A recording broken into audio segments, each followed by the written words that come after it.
जो 8-10 लोग थे, एक लेडीज थी और कुछ लोग शादी वर्दी में थे, कुछ लोग वर्दी में थे। डायरेक्ट हम बाहर थे और डायरेक्ट अंदर गए, मेरे आदमी को पकड़ के ले जाने लगे सब लोग। तो हम पूछे कहाँ ले जा रहे हो, कुछ बोले नहीं। फिर हम अपने आदमी से पूछने लगे कहाँ जा रहे हो, कुछ बोलने नहीं दिए, उनको घींचते लेके चले गए। कुछ पता नहीं है कल से कि कहाँ है। क्या क्या लेके साथ में?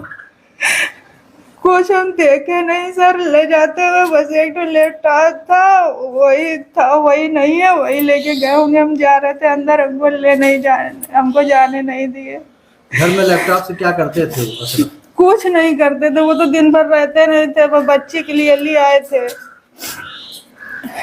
तो लोग का ये कहना है, इल्जाम ही लगा रहे हैं कि सऊदी दुबई का फोन था, उसको फ्री कर देते थे, लोकल कर देते थे। सर वो दिन भर, आप चाहे जिससे पता कर लीजिए, वो दिन भर दुकान 8 बजे 9 बजे चले जाते थे, 8 ही 9 बजे रात में आते थे। कुछ वो दिन भर घर में नहीं रहते थे, सब झूठ में लगाया जा रहा है। क्या काम करते थे?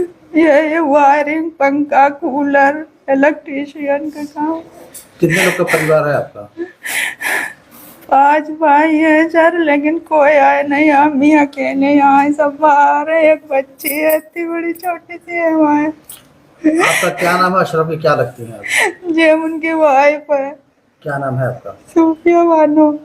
कुछ और पुलिस वालों ने बताया कि क्यों लेके जा रहे हैं आपको थी उस टाइम में? नहीं सर, हमको कुछ उफ भी पुलिस वाले नहीं बोले। और किसी ने पता किया आपने कुछ? सर कोई नहीं, किससे हम पता करें, आप ही लोगों को सब लोग जान गए हैं, तो आपको कुछ जानकारी मिली कि क्या बताएं वो? नहीं, हमको कोई जानकारी नहीं मिली, ना ये मिला जानकारी कि वो आए कहाँ पे कल से। कितने बच्चे हैं? सर एक बच्ची अभी पेटेंट टाइम हुआ है, 2 बच्चे वैसे खत्म हो गए। गांव में इलेक्ट्रीशियन का काम करते थे गांव में? जौनपुर में। नहीं, गांव में भी तो बिजली का काम करते थे लोगों का। जी, जैसे हमारा आपका जैसे कोई बुला लिया तो कर देते थे। नहीं तो ऊपर जो पुलिस कह रही ऊपर एक्सचेंज चलाते थे, ऊपर आप कमरे में कभी देखते थे ऐसा कुछ? नहीं सर, हम कुछ नहीं देखते थे। हम कमरे में जाती नहीं थे आप? ऊपर के कमरे से कुछ हमारा वास्ता नहीं है। ऊपर का कमरा मेरे देवर का है, वो लोग बाहर रहते हैं, कोई है नहीं अशरफ कहाँ यहाँ। रहते थे? जी ये इस वाले कमरे में। अच्छा, आप ही तालाबंद की हैं? जी अभी। उसमें क्या क्या रखते थे अशरफ? जी कुछ नहीं है, बता रहे खाली एक लैपटॉप था। हाँ। बस अब हम जब बाद में गए हैं घर में तो वही लैपटॉप नहीं था, इसका मतलब कि वही ले गए। इंटरनेट चलाने के लिए राउटर भी रखे थे, राउटर की बात भी आ रही है। राउटर सर हम झूठ नहीं बोलेंगे, हम बता नहीं पाएंगे। सिम वगैरह बहुत सारे मिले हैं। 64 सिम मिले हैं सर इसके बारे में हमको जानकारी नहीं है, बिल्कुल हम नहीं बता पाएंगे। सिम नहीं दिखाई पड़ा कभी ना? नहीं सर, हम नहीं देखे कभी कुछ भी, ऐसा कुछ है नहीं, ये सब लगाया जा रहा है सर। कितना पढ़े लिखे थे अशरफ? सर बस थोड़ा बहुत पढ़े थे कि अपना थोड़ा बहुत काम कर लेते थे, बस लाइट वाइट का हिसाब किताब। फोन जो है हमें कुछ ना पता बेटवा। तो क्या ये लोग मतलब क्या बता रहे हैं, गलत है सही है बेटा? नहीं सब सही है भैया, सही है। क्या सही है? वो जो और बताई ले पतो हमारे बहू बताई सब। तो जो बेटे पे आपके इल्जाम लगा है, अब हमें कुछ ना पता भैया, हमारा तबीयत साल भर से ना ठीक रहा, हमारा आदमी गुजर गया है, हम रह रहे बेहोश हो जाए था, दवा नहीं लोग करत हैं, तो बैठे हैं काफी जाते हैं, कुछ लड़का को सोचे नहीं, कुछ हम तबीयत खराब है सोचे नहीं, हमें कुछ ना पता। हम वह ना कर हरदम सोए बैठ के। आप कहाँ रही, क्या पता चला आपको? हम जौनपुर गए रहे दवा ले।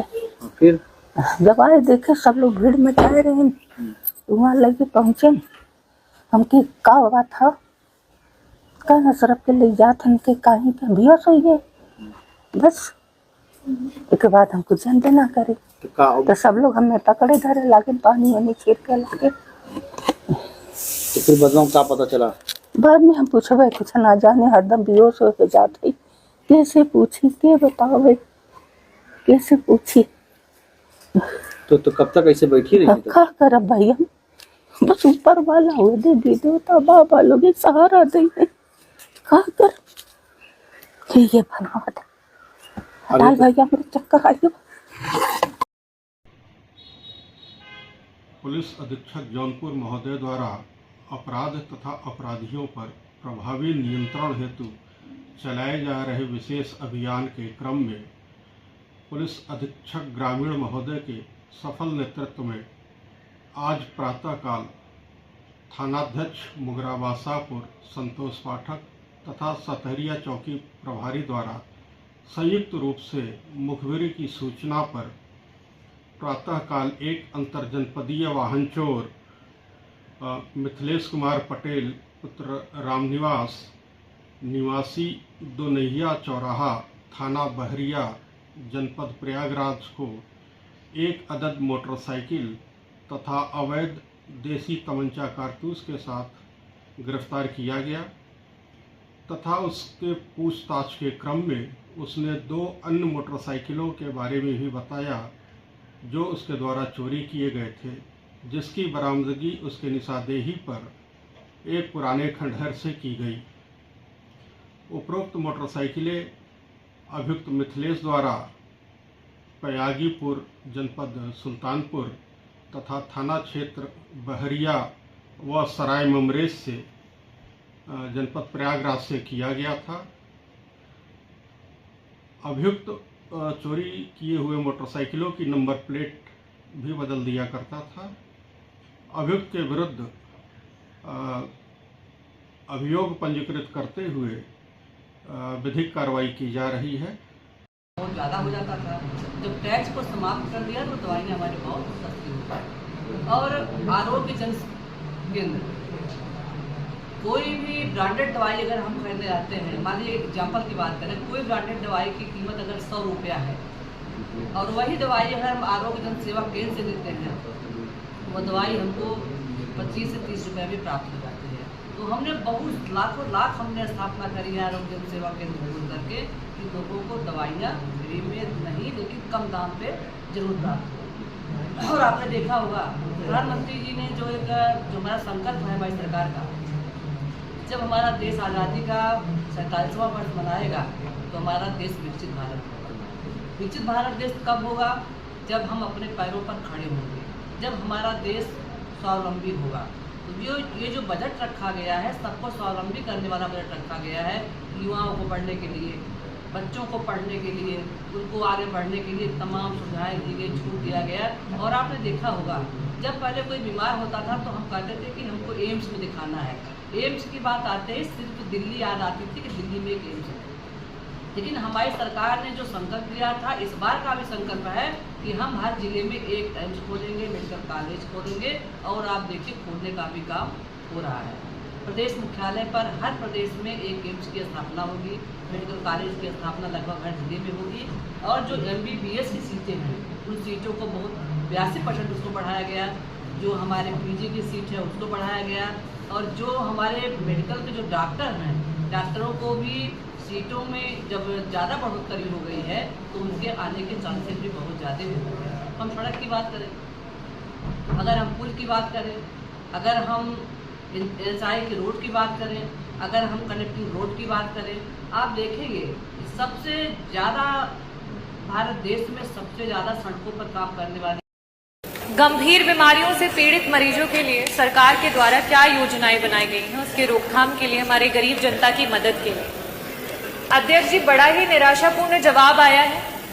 मुझे ऐसा प्रतीत होता है कि जब जब सत्र में पिछले 2.5 वर्षों में आपके विभाग के द्वारा जब भी प्रश्न पूछे गए हैं तो आपका एक सेम आंसर है कि हमने इतने जिला अस्पताल, इतने मेडिकल कॉलेज, इतनी डायलिसिस की मशीन, इतने एम्बुलेंस। अध्यक्ष जी, मेरा बड़ा ही स्पष्ट सा सवाल था, और अगर आपने ये बताया है कि आपके इतने जिला अस्पताल, इतने मेडिकल कॉलेजेस हैं, तो मैं इस सदन के माध्यम से जौनपुर से जो हमारा मेडिकल कॉलेज है उसकी कुछ पिक्चर है वो आपको दिखाना चाहूंगी कि जहां पे काला पानी तैर रहा है। जो बिल्डिंग्स हैं वो बनने से पहले खंडहर हो चुकी हैं, ये स्थिति है। और आप इसे गिना करके जवाब देना चाहते हैं कि आप अपने विभाग में क्या कार्य कर रहे हैं। मैं ये टेबल कर दूंगी अध्यक्ष जी, ताकि ये मंत्री जी के पास जो असली पिक्चर्स है वो पहुंचे और उन्हें पता चले कि जो बार बार आप ये कहते हैं कि हमने मेडिकल कॉलेजेस बना दिए, जिला अस्पताल बना दिए, उन जिला अस्पतालों और मेडिकल कॉलेजेस की क्या स्थिति है। कुछ दिन पहले वहां के बच्चे धरना दे रहे थे, जिन्हें हम देश का भविष्य और आगे मेडिकल कॉलेजेस में एज ए डॉक्टर देखने वाले हैं।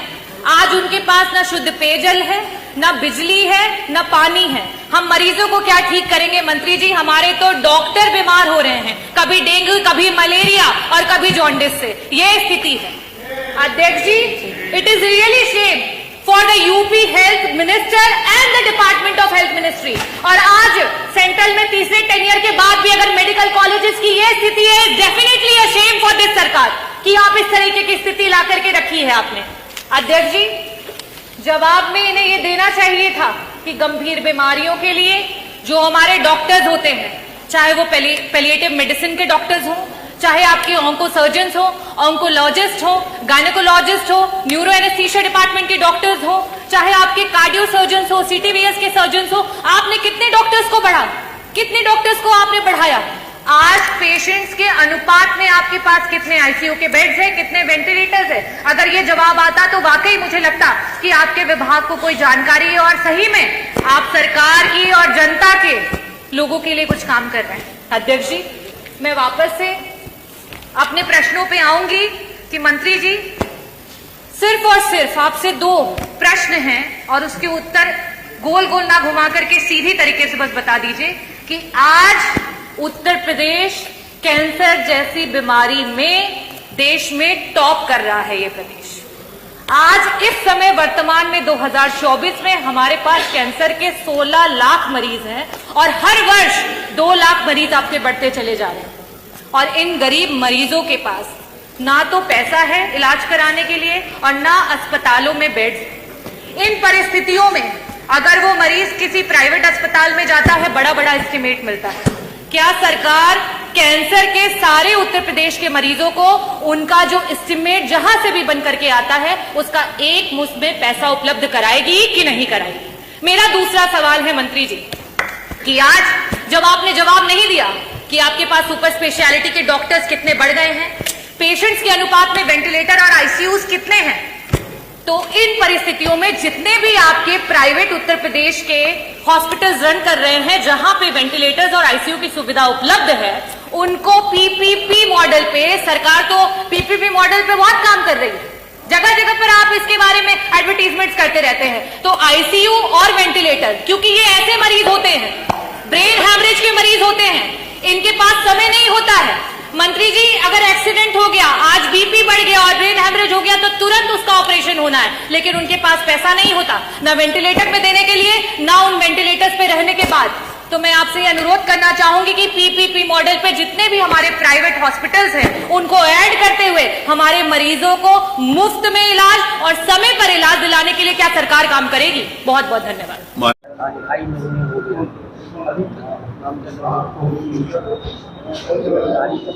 सबसे पहली बात, मैंने आशुतोष जी का बयान सुना था सोशल मीडिया के माध्यम से। उन्होंने पुलिस प्रशासन और जिला प्रशासन के लोगों से मिल करके गुहार लगाई थी अपने जान माल की रक्षा की, और फिर भी प्रशासन बहुत हल्के में लिया और चेता नहीं इससे, और हल्के में लेने के कारण उस पत्रकार भाई का निर्मम हत्या हो गई, जिससे हम सभी व्यापारी आहत हैं। और निश्चित रूप से आज तक कार्रवाई, पुलिस की जो कार्रवाई है वो पूरी क्यों नहीं हुई, जबकि सब कुछ ट्रांसपेरेंट है, सब कुछ दिखाई दे रहा है। और मैं कहना चाहता हूं, जो भी व्यक्ति है, जिस भी दल से व्यक्ति है, जिस भी प्रभाव का व्यक्ति है, उस प्रभाव वाले व्यक्ति से व्यापार मंडल के लोग और व्यापारी लोग डरने वाले नहीं हैं, न ही किसी तरीके से कदम पीछे हटाने वाले हैं। और हम लोग इसके लिए जिला प्रशासन से मिल करके न्याय की अंतिम लड़ाई लड़ने का काम तब तक करते रहेंगे जब तक उक्त अपराधी का, उक्त मुलजिम का गिरफ्तारी नहीं हो जाती। क्या परिवार के लोगों से भी कोई मुलाकात हुई? नहीं, मुलाकात तो नहीं हुई हमारी। यह हमारे लिए खेदजनक है और निश्चित रूप से हम इस कमी को पूरा करेंगे और उनके घर तक जाएंगे, उनके घर वालों से मिल करके उनकी क्या पीड़ा है, इस समय किन परिस्थितियों में वो परिवार चल रहा है, अभी भी क्या स्थिति बनी हुई है, उस पर भी जानकारी लेंगे। पूरी समीक्षा के बाद उनके दोस्तों से, उनके मित्रों से, पत्रकार महोदय के मित्रों से भी और उनके पड़ोसियों से भी मिलेंगे कि अभी भी क्या माहौल उसी तरीके से बना हुआ है या कुछ सुरक्षा संरक्षण पुलिस प्रशासन और जिला प्रशासन दे रहा है, उस पर भी बात होगी। निश्चित रूप से यह भरोसा रखिए कि इस बात को पुरजोर तरीके से उठाया जाएगा। मृतक पत्रकार के भाई का भी 2 दिन पहले आरोप आया कि जो लोग सहयोग कर रहे हैं पत्रकार के परिवार का, उनके घर पर पुलिस जाके प्रताड़ित कर रही है उनको। यही तो चल रहा है, यही चल रहा है कि जो लोग न्याय की आवाज उठाते हैं उनको किसी न किसी तरीके से बुलडोजर जो नीति है इनकी, वो बुलडोजर नीति से वो डरवाने और धमकाने का काम करते हैं। लेकिन यह बहुत बड़ी कतार है आंदोलनकारियों का, और देश में जो आज़ादी मिली तो उस आज़ादी ऐसे ही नहीं मिली थी। तमाम लोगों ने अपने प्राणों की आहुति दी और जन धन का भी नुकसान किया था उस समय। और वही वक्त आ गया है आज कि लड़े थे गोरों से, आज लड़ेंगे हम चोरों से। वो चोर जो आड़ से, कानून की आड़ ले करके वो मदद कर रहे हैं उन अपराधियों की, तो लड़ने का काम करेगा व्यापार मंडल।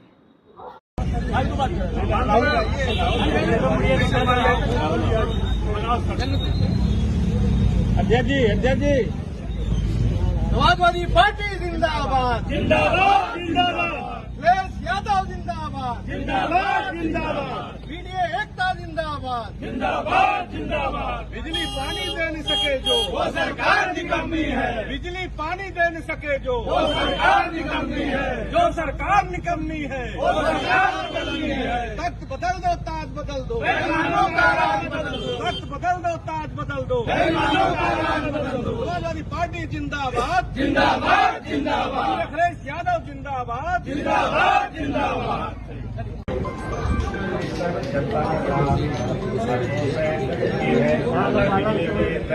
भाई शांत रहो थोड़ा सा, एक मिनट सुने। ट्रांसफार्मर जल रहे हैं, चेंज हो रहा है, 24 घंटे नहीं जल जा रहे हैं, नहरों में पानी नहीं है। अभी तक जनपद की 25% ही धान की रोपाई नहीं पाई और जो भी रोपाई है वो भी सूख रहे हैं। इसलिए आपसे अनुरोध है कि बिजली की व्यवस्था कराई जाए और नहरों में पानी की व्यवस्था जाए और आप संबंधित अधिकारी आप निर्देश दें। और ये क्योंकि अभी हमने परसों जितने भी शहर विभाग के जितने भी एनसीएनए जेईई सबके साथ मीटिंग किया था, जो अपने यहाँ से जो पानी आता है वो शारदा खंड से आता है, लखीमपुर खीरी के थ्रू आता है। तो उसके बाद में जैसे एक आधा व्यक्ति यहाँ पे अंजन भी कर रहे थे तो वो पानी चालू हो गया। और अभी हमने यही मैंने उनको बोला था कि बारिश का भी मौसम, मतलब बारिश नहीं हो रही है, जो धान की रोपाई में दिक्कत होगी, तो वो ऑलरेडी हम उस पर लगे हुए हैं, तो वो काफी सारी समस्या सुलझ गई। अभी और हमने अभी सत्यापन करने के लिए बोला था कि कहाँ पे नहरों के टेल में पानी नहीं आया, तो वो हमारा 2-3 दिन में कंप्लीट हो जाएगा। जिस भी टेल में नहीं आएगा उसको हम कंप्लीट कराएंगे। दूसरा जो विषय है बिजली वाला, तो बिजली वाले में क्या है, अभी ये जो एबीसी केबल का ना इसका वो परिवर्तन का वो चल रहा है, इसीलिए वो थोड़ा सा समस्या शहर में ज्यादा आ रही है। लेकिन जहाँ जहाँ पे भी ट्रांसफार्मर का भी है, मैं आपसे अनुरोध करूंगा कि अगर आपका जहाँ जहाँ ऐसा लगता है ना कि आप कई दिन हो गए उसमें, आप हमारे संज्ञान में लाते रहिए, उसको भी निपटा सर गाँव में भी समस्या है, बहुत बड़ा आजकल ट्रिपिंग है, लेकिन बहुत ज्यादा है। एक शहर हमारे सड़कें जो खराब हो गई है अमृत योजना का, उसको वो भी हम देख रहे हैं। अभी मैंने परसों मीटिंग की है, वो भी अगले 3 महीने में हम उसको ठीक करा देंगे। सर क्योंकि आप जिले के अधिकारी हैं, हम लोग आपसे बहुत उम्मीद करते हैं जनपद की जनता। पूरा प्रयास में कर रहे हैं आपका। हाँ, वो आप लोगों ने अखबार में पढ़ा भी तो होगा। जी जी, सरकारी ट्यूबवेल को भी चलवाया जाए सर, कई जगह नहीं, वो भी ज्यादा रुका है, मेरे को बता दो, आप बता दीजिएगा। सर सुबह शाम बिजली सप्लाई हो जाए तो वाटर सप्लाई प्रॉब्लम है। सबसे बड़ी सप्लाई जो वाटर सप्लाई नहीं होती खासकर उस पार में जो उत्तरी क्षेत्र हमारा है अपने गोमती के पास यस सर, वो बहुत घने आबादी विषय है। सुबह शाम उसी को बिजली अक्सर कट जाती है, तो पानी की सप्लाई होती है। मैं इसको और डिटेल में रिव्यू करके और एक बार आज आप लोग क्या मांग है, ज्ञापन दिए हैं, क्या कुछ मामला है? जो जिले में बिजली की हालत की जो समस्या है कि हाहाकार मचा हुआ है। बिजली आ रही है, 10 मिनट 5 मिनट टिकती नहीं, ट्रिप कर दी जा रही है। ट्रांसफार्मर जो जले हैं वो बदले नहीं जा रहे हैं, जो बदले भी जा रहे हैं ले जाइए, जनता ले जा रही है और वहां लगा रही है, दूसरे दिन वो जल जा रहे हैं। इसलिए प्रचंड गर्मी पड़ रही है, प्रचंड सूखा पड़ा हुआ है, नहरों का पानी नहीं आ रहा है। किसान की अभी तक 25% रुपये भी नहीं हो। पूरे जनता में हाहाकार मचा था। समाजवादी पार्टी और समाजवादी पार्टी के हमारे नेतागण आज पार्टी ने तय किया कि हम जिलाधिकारी को आगाह करने आए हैं ज्ञापन के माध्यम से कि तत्काल बिजली की समस्या दूर की जाए। रोस्टर के अनुसार जो शहर का रोस्टर है, जो ग्रामीण क्षेत्रों का रोस्टर है, वैसी बिजली से ठीक कराई जाए और साथ ही साथ जो ट्रांसफार्मर तमाम जले हुए हैं तत्काल बदला जाए और गुणवत्तायुक्त ट्रांसफार्मर लगाए जाए, जिससे बार बार न जले, जिससे किसानों की समस्याएं न हो। आज तक अभी हम समझते हैं कि जनपद में 25% भी रोपाई नहीं हो पाई है। ये हालात है, इसलिए हमारी समाजवादी पार्टी जिलाधिकारी के माध्यम से मांग कर रही है कि तत्काल बिजली की समस्या दूर की जाए और नहरों में टैंक तक पानी पहुंचाया जाए और आवारा पशु जो हैं उनको भी व्यवस्था की जाए। आवारा पशु भी किसानों की फसलों को बर्बाद कर रहे हैं, तमाम दुर्घटनाएं हो रही हैं, लोग एक्सपायर हो जा रहे हैं, बिजली के हाई टेंशन तार टूट जा रहे हैं। सिंगरामऊ में हाई टेंशन तार, बाइक से लोग जा रहे थे, गिर गए, 2 लोग एक्सपायर हो गए। ये सब बिंदुओं के लेकर के हम लोगों ने आया। जिले की जो कानून व्यवस्था है उसके लिए भी उनसे आग्रह किया गया कि जिले की कानून व्यवस्था ठीक कराई जाए और साथ ही साथ पुलिस द्वारा जिले में निर्दोष लोगों को परेशान किया जा रहा है, उनको फंसाया जा रहा है और दोषी लोगों के खिलाफ कार्रवाई नहीं हो रही है। निष्पक्ष रूप से कार्रवाई की मांग जिलाधिकारी से हम समाजवादी पार्टी के सभी नेतागण पदाधिकारीगण उन्होंने मांग किया है। उन्होंने आश्वासन दिया है कि हम इन समस्याओं को तत्काल निराकरण करेंगे। हाइडिल में ट्रांसफार्मर की समय बड़ी किल्लत चल रही है। इन्हीं बिंदुओं पे हम लोगों ने बात किया है कि तत्काल ट्रांसफार्मर जो समय सीमा शासन की है उसके अंदर बदले भी जाए और गुणवत्तायुक्त जो ट्रांसफार्मर बनवाए जा रहे हैं उसकी गुणवत्ता खराब है, उसके अच्छे कंडीशन में बना के लगाए जाए। यही मांग है हमारी। सड़कों को लेकर क्या बोले? शहर की सड़कों के लिए भी उन्होंने कहा, मैंने बैठक किया है, उसको हम ठीक कराने जा रहे हैं। अमृत योजना की जो शहर की सड़कें हैं, जो सीवर लाइन बिछाई जा रही थी और काम के लिए जो सड़कों की खुदाई है उसको ठीक कराने की बात उन्होंने आश्वासन दिया। अध्यक्ष जी, रेलवे स्टेशन जफराबाद का कुछ दिन पहले शिलान्यास हुआ था ओवरब्रिज का, अभी भी ओवरब्रिज का काम चालू नहीं, इसके लिए क्या? अब देखिए, हमारे माननीय सांसद जी जो काम शिलान्यास हुए हैं, जो काम भारत सरकार के माननीय मंत्री जी द्वारा घोषणा की गई, उसके लिए समाजवादी पार्टी के माननीय जो जौनपुर के सांसद जी हैं वो पार्लियामेंट में भी और मंत्री जी से मिलकर उसको तत्काल शुरू कराने का प्रयास करने जा रहे हैं। जनपद जौनपुर का जिलाध्यक्ष। क्यों आज धरने में बैठे और क्या प्रमुख मांगे आप? प्रमुख मांगे हम लोगों की है, हम लोगों के जो सेवा संबंधी बहुत सारे प्रकरण है वो टाइम से निष्पादित नहीं किए जाते हैं हमारे विभाग से। उसके संदर्भ में हम लोग बैठे हैं कि हम लोगों के जितने भी सेवा संबंधी प्रकरण है, अस्थायीकरण हो गया और अस्थायीकरण है और उसके बाद वरिष्ठता क्रमांक का निर्धारण नहीं होता है और जो हमारे सदस्य हैं उनकी जितने, जैसे कुछ लोग प्रमोशन होने वाला होता है और उसमें 3 साल लगा देते, उससे पहले रिटायर हो जाता है हमारा सदस्य, तो उसको अगले पद का लाभ नहीं मिल पाता है। अस्थायीकरण 2 साल हम लोग परीक्षा काल रहता है, उसके बाद तीसरे साल हम लोगों का अस्थायीकरण होना रहता है। 8-8, 10-10 साल लंबित रखा जाता है उसको। कब से प्रमोशन हुआ आप लोगों का? प्रमोशन 3 साल से लगातार जो है होना है वो अभी तक नहीं हुआ। 3 साल से ये प्रकरण लंबित है। और उसके बाद हमारा एक सदस्य है जिसकी मृत्यु हो गई, संदिग्ध मौत हो गई, बांदा में उसकी पोस्टिंग थी, कुछ क्षेत्र मध्य प्रदेश में पड़ता है, मध्य प्रदेश गया था विभागीय कार्य से, वहाँ उसकी संदिग्ध मौत हो गई। उसकी जांच अभी तक लंबित है, उस पर कोई कार्रवाई नहीं हो रही है। तो यही, और उसका जो है उसकी जो मौत हुई है उसकी जांच हो और उससे कुछ वित्तीय लाभ सरकार द्वारा दिया जाए। इस संदर्भ में हम लोगों को। सदस्य कहाँ का निवासी था? सदस्य बांदा का ही निवासी, बांदा में कार्यरत था।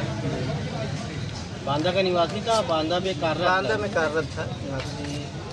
उसके लिए क्या डिमांड कर रहे हैं अपने? डिमांड उसके घर वालों को कुछ आर्थिक लाभ दिया जाए और उसकी मृत्यु कैसे हुई, संदिग्ध मौत जो हुई है उसमें कुछ लोगों का संदिग्ध है उनके खिलाफ हम लोग लिखे भी हैं। जांच की मांग।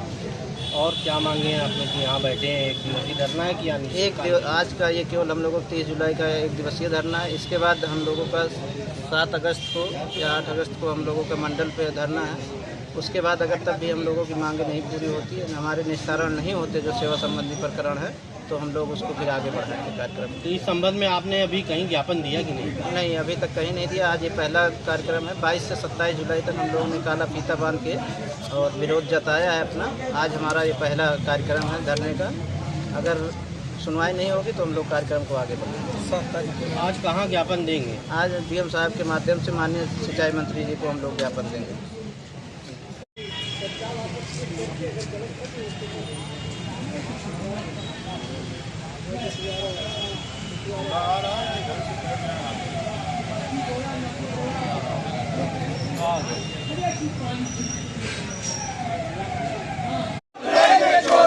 पहले लड़त थे गौरव से, अब लेंगे चोरों से। पहले लड़त थे गौरव से, अब लेंगे चोरों से। अरे अभी तो लड़ाई है, आगे और लड़ाई है। मोदी तेरी गुंडागर्दी नहीं चलेगी, नहीं चलेगी। मोदी तेरी तानाशाही नहीं चलेगी, नहीं चलेगी। ईडी के बल पर गुंडागर्दी नहीं चलेगी, नहीं चलेगी। सीबीआई के बल पर तानाशाही नहीं चलेगी, नहीं चलेगी। पुलिस के बल पर गुंडागर्दी नहीं चलेगी, नहीं चलेगी। केजरीवाल को रिहा करो, रिहा करो, रिहा करो। केजरीवाल को रिहा करो, रिहा करो, रिहा करो। मोदी तेरी गुंडागर्दी नहीं चलेगी, नहीं चलेगी। मोदी तेरी तानाशाही नहीं चलेगी, नहीं चलेगी। मोदी तेरी गुंडागर्दी नहीं चलेगी, नहीं चलेगी। अरे अभी लड़ाई है, आगे और लड़ाई है। तेरी है न मेरी है, ये सरकार तेरी है। तेरी है न मेरी है, ये सरकार तेरी है। केजरीवाल को रिहा करो। देखिए,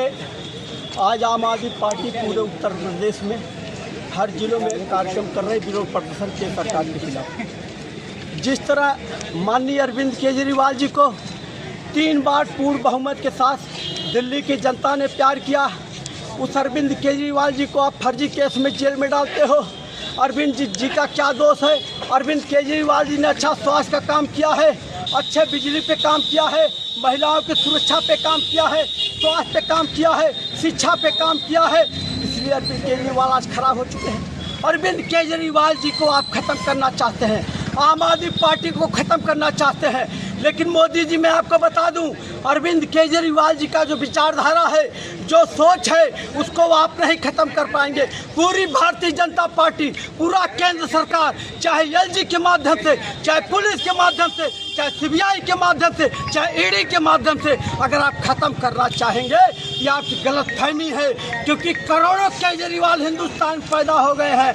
आप जिस तरह उनके स्वाद के साथ जेल में खिलवाड़ कर रहे हैं, उनका शुगर 50 से कम हो गया है, कभी भी कोमा में जा सकते हैं, उनकी हत्या कराने का प्रयास आप कर रहे हैं। अरविंद केजरीवाल जी जेल में हत्या हो जाएगी, कोमा पहुंच जाएंगे, मर जाएंगे, तो आप आम आदमी पार्टी खत्म कर देंगे। लेकिन आपको बताना चाहता हूं, इसी ईडी सीबीआई को एक भी सबूत अरविंद केजरीवाल जी के खिलाफ नहीं पाई, लेकिन फर्जी केस में आपने शराब घोटाले में बंद कर दिया। यह आपका तानाशाही अभी 2024 के चुनाव में इंडिया गठबंधन ने बताया है, जनता ने बताया है। आने वाला 2027 आप उत्तर प्रदेश में हारने जा रहे हैं, इंडिया गठबंधन जीतने जा रही है। आपको इतना बड़ा डर अरविंद केजरीवाल जी से आप डरते हैं, क्योंकि डरना स्वाभाविक है।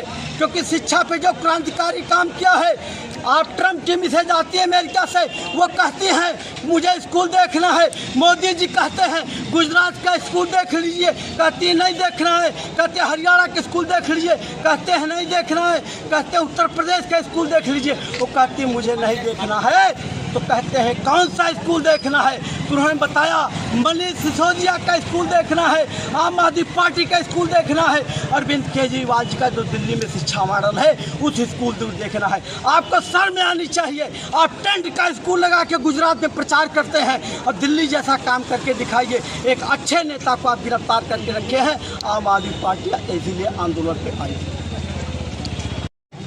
वरिष्ठ उपाध्यक्ष आम आदमी पार्टी काशी प्रांत उत्तर प्रदेश, जिला प्रभारी जनपद जौनपुर।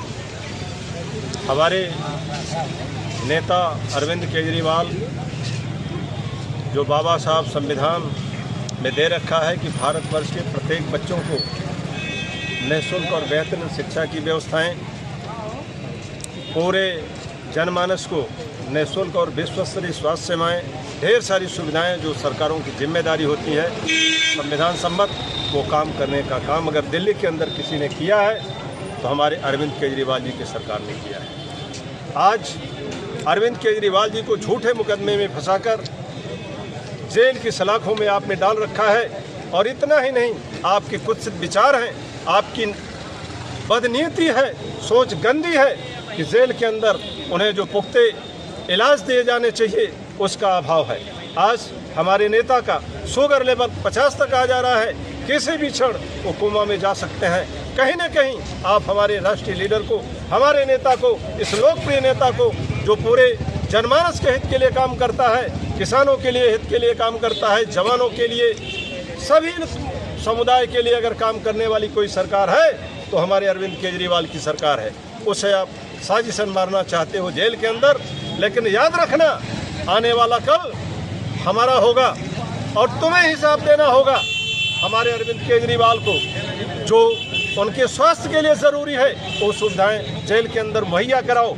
और आने वाले कल में जैसे इस 2024 के चुनाव में लोकसभा में ये साबित हो गया है कि इस देश के अंदर जो गठबंधन इंडिया बनी है, इंडिया गठबंधन ने ये साबित कर दिया कि आने वाले कल में आपको केंद्र ही नहीं सभी प्रदेशों से हम खदेड़ करके इस देश के अंदर अमन चैन बहाल करेंगे, शिक्षा को बेहतरीन करेंगे, स्वास्थ्य सुविधाएं देंगे और प्रत्येक नागरिकों की सुरक्षा करेंगे, महिलाओं की सुरक्षा करेंगे, उनके सम्मान की रक्षा करेंगे। इसलिए मित्रों, आम आदमी पार्टी अपने मुखिया के स्वास्थ्य को लेकर के बहुत ही चिंतित है, गंभीर है। और इस प्रदर्शन के माध्यम से हम ये कहना चाहते हैं कि मोदी सरकार होश में आओ, हमारे नेता को उचित इलाज की व्यवस्था दो और उन्हें जो मारने की तुमने कुछ प्रयास किया, षड्यंत्र किया है, उसे आप अपनी नियत बदलने की कोशिश करो।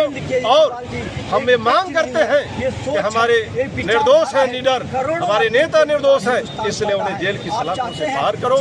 तुम डर के मारे भयवश कि आने वाले कल में ये पार्टी मेरे लिए खतरा होगी, इसलिए हमारे पार्टी और नेता को समाप्त करना चाहते हो। इसी के साथ पार्टी है आंदोलन की। एडवोकेट प्रिया सरोज। माननीय अध्यक्ष जी, आपने मुझे इस सदन में पहली बार बोलने का अवसर दिया, इसलिए मैं आपको मछली शहर की देवतुल्य जनता की तरफ से आपको बहुत बहुत धन्यवाद, आभार व्यक्त करती हूँ। माननीय अध्यक्ष जी, मैं आपके माध्यम से माननीय रेल मंत्री जी का ध्यान अपने संसदीय क्षेत्र मछली शहर जनपद जौनपुर उत्तर प्रदेश के अंतर्गत eastern railway Aunrihar Jaunpur rail के मार्ग के किलोमीटर 26/9 से 27/0 की ओर LHS के निर्माण कराए जाने की ओर आकृष्ट करना चाहूंगी, जहां पर स्थानीय लोगों द्वारा काफी समय से समस्याओं का सामना करना पड़ रहा है, जैसे स्कूल वाहन, गैस वाहन, एम्बुलेंस, शादी विवाह जैसे समस्याओं से जूझित है।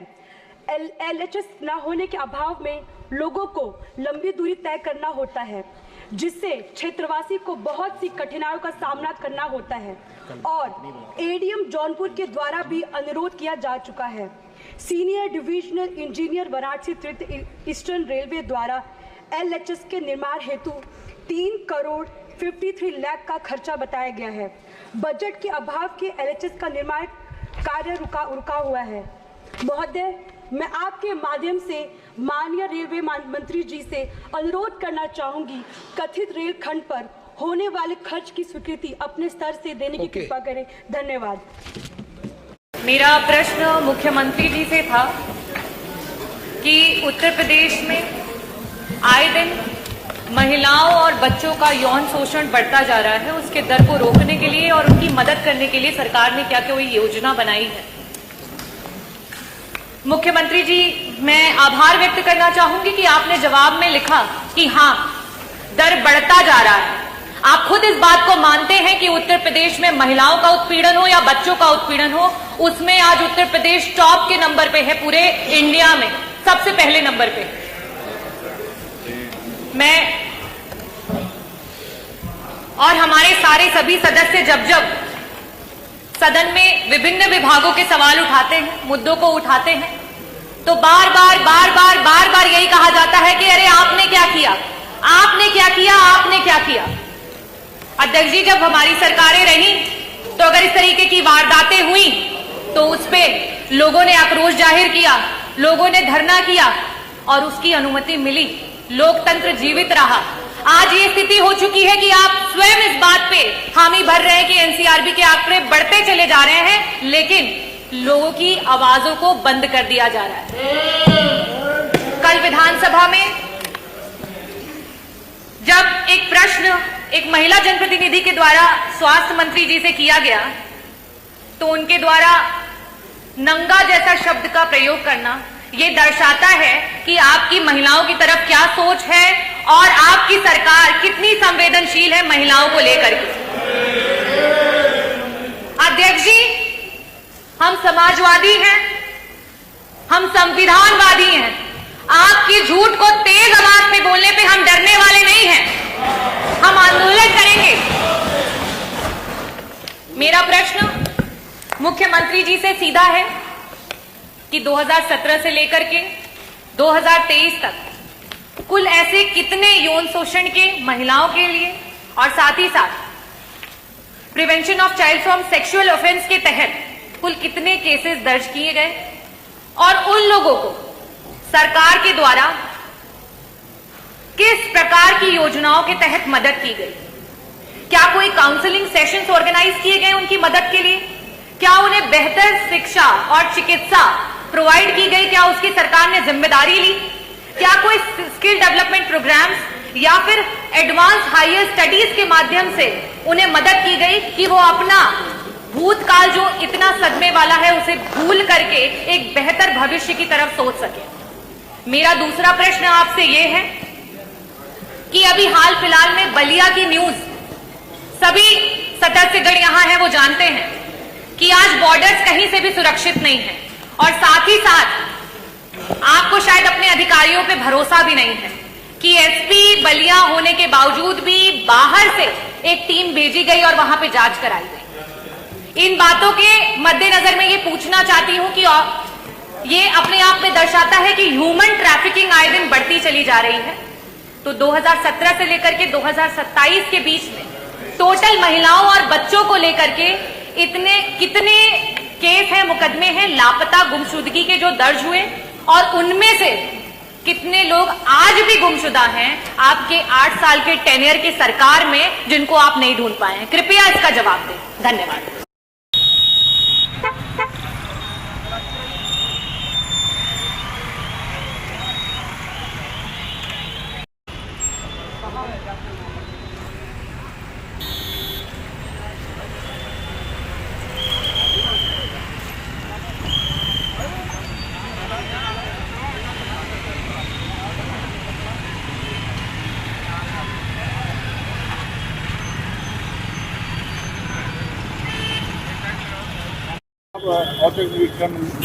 क्या है ये? हम लोग वाहन और व्यक्तियों की जो संदिग्ध हैं उनकी तलाशी कर रहे थे और जो सारे सुरक्षा प्रबंध हैं उसकी चेकिंग कर रहे थे। उसी के तहत हम लोगों ने ये एक्सरसाइज की है। क्या कोई इनपुट था इस तरह से वाहनों की डिक्की और चीज़ों को चेक किया जा रहा था? कोई इनपुट था क्या कोई इस तरह? नहीं, ऐसा कोई इनपुट नहीं था। ये जो हमारे रूटीन चेकअप है उसका एक ये कैश वैन की गाड़ियों को भी पकड़ा गया है, क्या है? ये जो एटीएम होते हैं उसमें ये कैश डिलीवर करते हैं, वो वाहन थे तो उसी एक्सरसाइज में इनको भी मैंने चेक किया। कुछ गाड़ियों का चालान भी हुआ है? वाहनों का चालान? हाँ, वो जो हमारे यहाँ सब इंस्पेक्टर हैं वो इसकी चेकिंग और चालान वगैरह की कार्रवाई कर रहे हैं। कैश वैन के जो सिपाही हैं जो गार्ड तैनात उनके असलहों को भी चेक किया गया, क्या मिला उसमें? वो जो उनके असलहे होते हैं उनको सुरक्षा के दृष्टिकोण से मेरे द्वारा चेक किया गया और जो उसमें कमियां थी उनके उच्च अधिकारियों को अवगत कराया गया।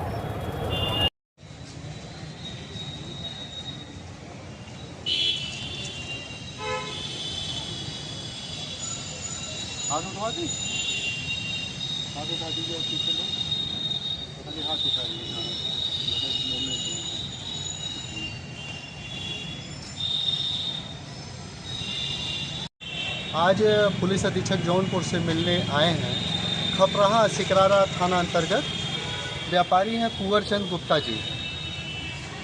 आप और इनके यहाँ गोली चली है 25 जुलाई को रात में लगभग 10 बजे, जिसकी FIR थाने पर दर्ज है। और अपराधी के हौसले इतने बुलंद हैं कि गोली चलाने के बाद फिर फ़ोन करता है अपराधी और कहता है कि 50 लाख रुपए पहुंचा दो और नहीं तो फिर रह नहीं पाओगे धरती पर। तो इस तरह के फ़ोन आते हैं और इस तरह की धमकी है, इस तरह की कार्रवाई है। 4 गोलियां चली हैं और पूरा का पूरा परिवार दहशत में। अभी तक न्याय नहीं मिल पाया है, अभी तक अपराधी पकड़ से बाहर है। जैसा कि पुलिस अधीक्षक जौनपुर ने कहा है, आश्वस्त किया है कि बहुत जल्दी रिजल्ट देखने को मिलेगा। तो हम पुलिस अधीक्षक महोदय से मिलकर के और व्यापारी पीड़ित परिवार भी मिला है और हम लोग न्याय की गुहार लगा रहे हैं कि जल्द से जल्द न्याय दिया जाए। गुप्ता जी, तो इनके ऊपर 25 तारीख की रात में गोली चली, 25 को, यही जुलाई को गोली चली और उस गोली कांड में बोलेरो के ऊपर जाकर के गोली लगी, 4 गोली लगी। तो उसमें जिसमें FIR दर्ज है और उसी के 1, 2, 3 के अंतराल पे फ़ोन आया आपके मोबाइल पे फ़ोन आया कि अगर पैसा नहीं दोगे 50 लाख रुपया रंगदारी तो आपको जो है जान से मार दिया जाएगा, रह नहीं पाओगे। तो उसके बाद इन्होंने शिकायत दर्ज कराई फिर से SO सिकरारा से, लेकिन अभी तक जैसे जिस तरीके से उसका खुलासा होना चाहिए वो खुलासा नहीं हो पाया। इसी बात को लेकर के आक्रोश है और मोबाइल भी पकड़ी गई, मोबाइल वो पकड़ी गई, लेकिन वो अभी तक स्पष्ट नहीं हो पाया कौन व्यक्ति जो था जो फ़ोन किया। तो यही लेकर के ये हम लोग सभी लोग आए हुए हैं और अपनी आवाज़ को बुलंद करके, क्योंकि SO सिकरारा जो है वो सुन नहीं रहे। हाँ PRO साहब, आप ही PRO साहब को मैंने फ़ोन भी किया था। हाँ मेरे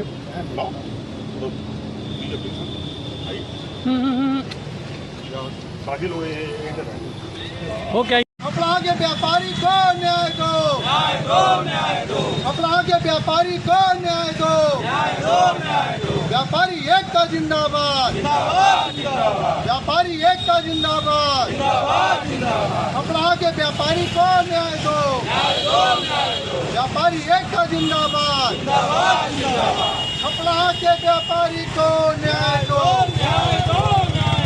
व्यापारी को न्याय दो, व्यापारी एकता जिंदाबाद, व्यापारी एकता जिंदाबाद, अपना के व्यापारी को न्याय दो, अपना के व्यापारी को न्याय दो, व्यापारी एकता जिंदाबाद, व्यापारी एकता जिंदाबाद।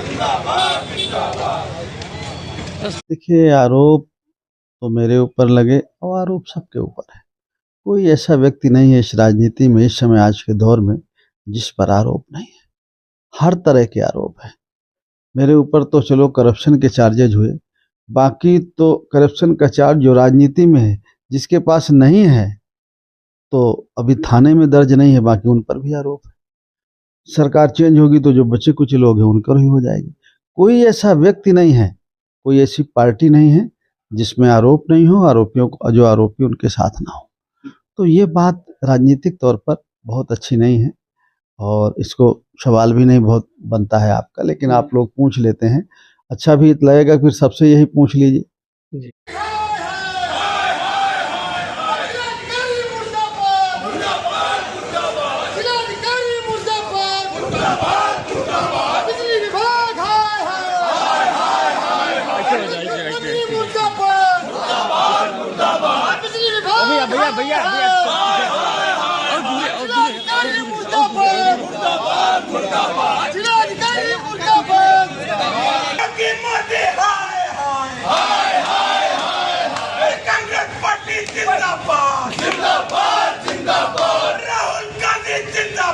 जिंदाबाद जिंदाबाद, बिजली कटौती बंद करो,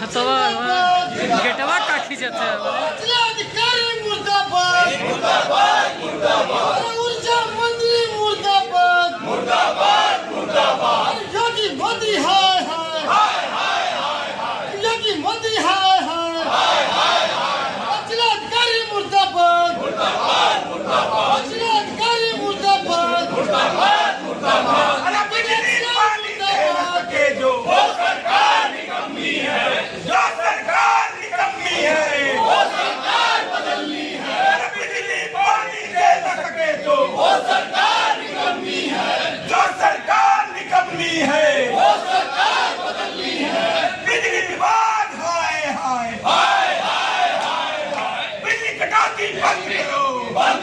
देखिए, जैसा आप सभी जानते हैं कि पिछले कई महीनों से उत्तर प्रदेश और खासकर जौनपुर की बिजली व्यवस्था पूरी तरह से ध्वस्त हो चुकी है। कहीं बिजली 10 मिनट के लिए आ रही है तो 1 घंटा के लिए गायब हो जा रही है।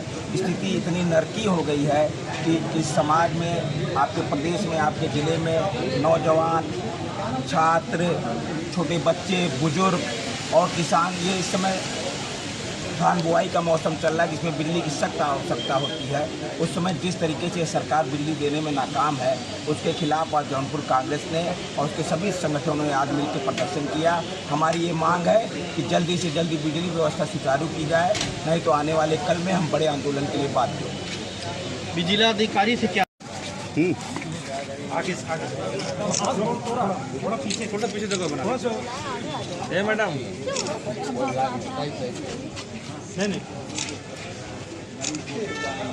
कांग्रेस पार्टी जिंदाबाद कांग्रेस पार्टी जिंदाबाद कांग्रेस पार्टी जिंदाबाद राहुल गांधी जिंदाबाद। आदरणीय, जैसा कि आप जानते हैं कि जौनपुर में बिजली की समस्या बहुत विकट है।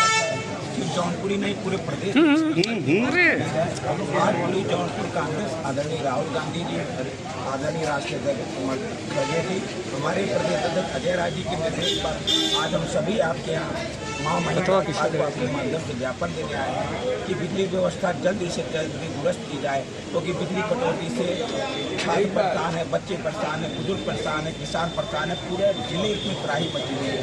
तो हम आपसे निवेदन करते हैं कि जल्दी से जल्दी बिजली व्यवस्था सुचारू करिए, नहीं तो हम लोग बड़े आंदोलन के लिए अंदर बैठ कर बदलापुर तक आप खुद महसूस कर